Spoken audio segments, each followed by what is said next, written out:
So over the past weekend, Art participated in the GMTK Game Jam. Basically, you had to make a game in just 48 hours with the theme of Roll of the Dice. I genuinely thought this theme was great, and I really wanted to make a game out of it, so I did. Alongside this, it turns out that this jam ended up being the largest one on itch.io with over 6.2 thousand entries.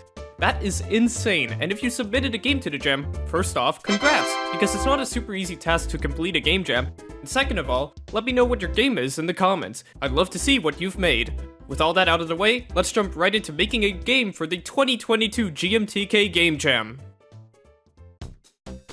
Alright, so let's talk about how I conceived my idea for this game. The theme of the game had to be Roll of the Dice, so I had to incorporate dice into it in some way. There are tons of ways you can implement dice into different games. Some are more obvious, like in a board game, as games like Monopoly or whatnot require you to roll to move. Another example of this is in games like Mario Kart, where picking up an item box is essentially pretty much like rolling a die with items on each side of it. So, after this, I came up with a few ideas for games I could make. The first idea I thought of was a dice card RPG battle game. Basically, you'd be able to roll a die corresponding to an attack or a move or something like that. This idea was pretty neat, though I really wasn't feeling it if I'm being honest. Something about your moves being completely random just felt like too much RNG for my liking. The second idea I came up with was essentially what I went along with. Essentially, this game would be a NES-themed shooter game, where you'd basically roll at any point to get different items. It'd be themed around a casino, and you'd be able to pick up chips, allowing you to roll for new items. Alongside this, I drew up a few sketches to help picture what this game would exactly look like. First up, we have the player. I went through a few different iterations, but ultimately decided that the player should just be a dice block. Next, I had to come up with a simple plot. So I decided that at the end of this casino level would be a boss, specifically a boss known as King Dice. No, not the one from Cuphead, but an original character. Basically, your goal would be to navigate through this level, make it to the end, and beat the boss. I also drew up a really rough image of what a section of the casino would look like. I wanted it to have a coherent style, so I had this image to work with. With that plan in mind, let's move on to actually making the game. So the first thing I actually did for the game was some art. I usually don't start with art, however, I decided to switch things up a bit. So, I went ahead and made the player sprite and some scenic things alongside it. After these were made, I had a simple build looking like this. Basically, you could run around and shoot. Next up, I decided to work on adding a few new weapon types, which I'll just call Rapid and Heavy. Rapid would allow you to rapidly fire faster but weaker bullets, and Heavy would allow you to shoot slower, more damaging bullets.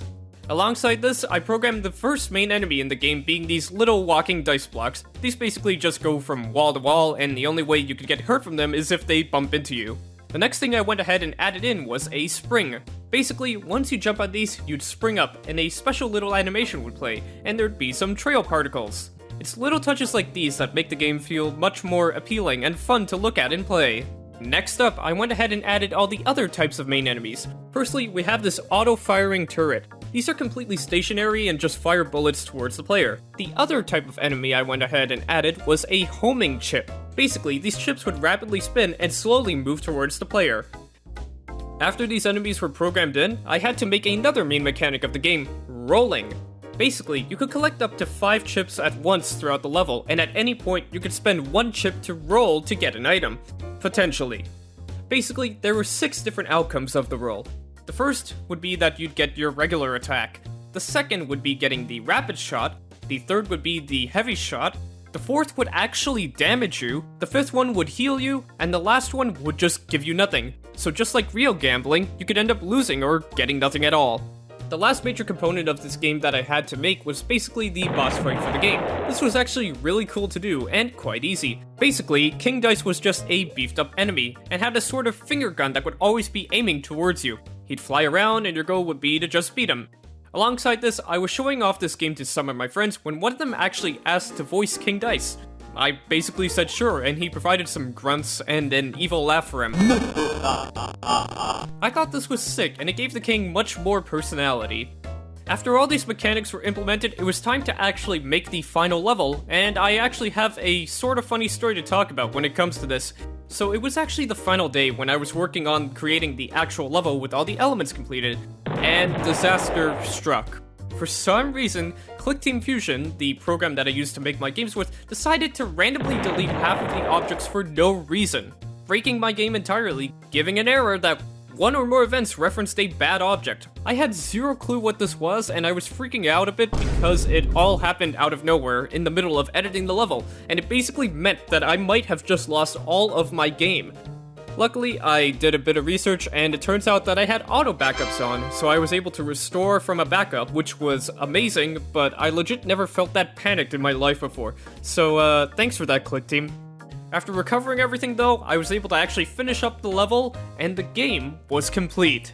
So, I went ahead and prepped the game's itch.io page with both a browser build and an executable build. Maybe I'll do an Android build at some point, but I obviously didn't have enough time to make one this time around, so sorry about that. So yeah, that's how I made a game for the 2022 GMTK Game Jam. If you have any interest at all, go check it out, play it, leave feedback, give it a rating, whatever you feel like. In all honesty, comparing this to my last GMTK game, back from 2020, to the one that I submitted now, the difference is pretty much night and day in my opinion. I genuinely am super proud of how this turned out. And if you enjoyed this video, be sure to give it a like and subscribe. And if you have any interest in any of my other games, be sure to check those out as well. As always, thanks for watching everyone, and I'll see you in the next one.